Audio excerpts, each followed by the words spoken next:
Okay, first, let's add a chord track. Just go up here, right-click, and select Add Chord Track. And that's basically it. Now we're ready to start adding some chords. All right, now let's draw in some chords. First, switch the tool up here to Draw, and then you can just click into the chord track and start adding your chords one by one. Let's add 5 chords to build our progression. But wait, aren't we missing something?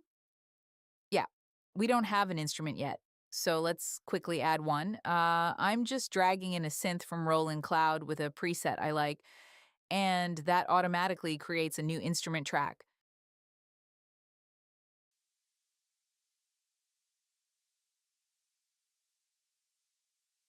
And by the way, you don't have to use Roland Cloud. You can also use any of the built-in Cubase VST instruments or any free VST instrument you like.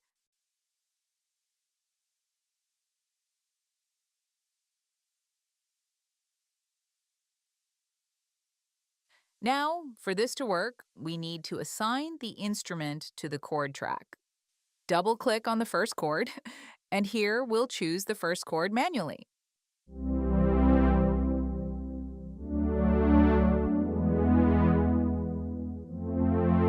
And now comes the fun part. Use the arrow to move to the next chord, open the Chord Assistant tab, and here you'll get suggestions for chords that fit perfectly with the previous one.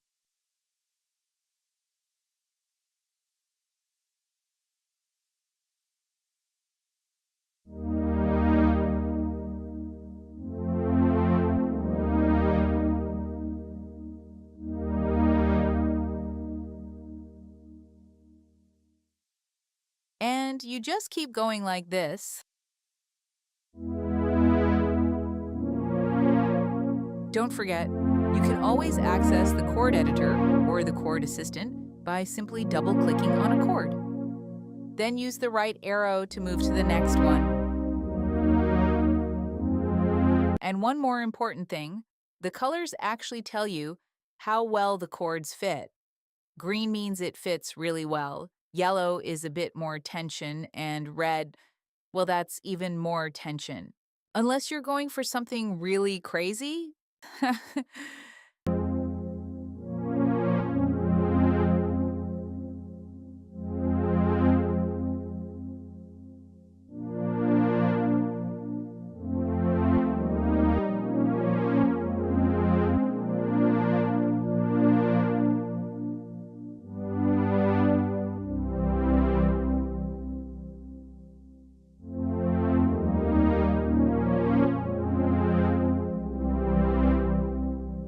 To be honest, the chord track in Cubase has become an indispensable tool for me when composing.